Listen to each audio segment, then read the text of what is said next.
ሰላም ሰላም ጋይስ፣ ዛሬ በአንድ ቪዲዮ መጣውላችሁ። ወሬ ላይ ብዙም አይደለሁም እኔ እና ወሬ ብዙም አልወድም፣ ግን አንድ ሐሳብ ጠቃሚ ሐሳብ ነው ብዬ ስላሰብኩኝ ላካፍላችሁ መጣው እና ምንድነው መሰላችሁ፣ በጆኒና ሴዶ ማርሻል አርት በቅርቡ የ5 ሚሊዮን ብር ግጥሚያ ይካሄዳል ምናምን አሉ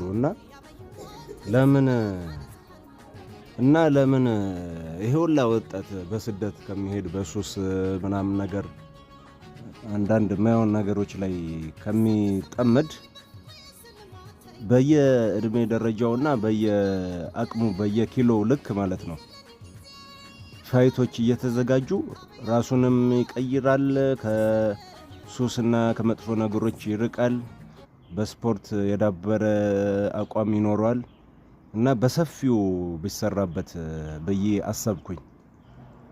ወጣቱ በዚህ ላይ በደንብ ቢሳተፍበትና በሰፊው ቢሰራበት በየ አሰብኩኝ እና በጣም ጥሩ ነገር ነው። ራሱንም ይቀይራል፣ ወጣቱ ገንዘብ ያገኛል፣ በስፖርት ራሱን ይጠብቃል፣ በስፖርት እንደ መዝናኛም ትልቅ የገቢ ምንጭ ይሆናል።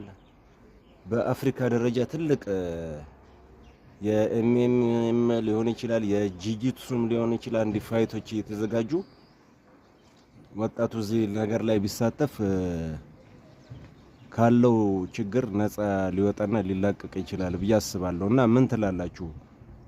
ሐሳባችሁን ኮሜንት ላይ ቁጭ አድርጉልኝ። እና አሪፍ ነገር ነው ቢሰራበት በሰፊው ብዬ አስባለሁ። ይሄን አመሰግናለሁ።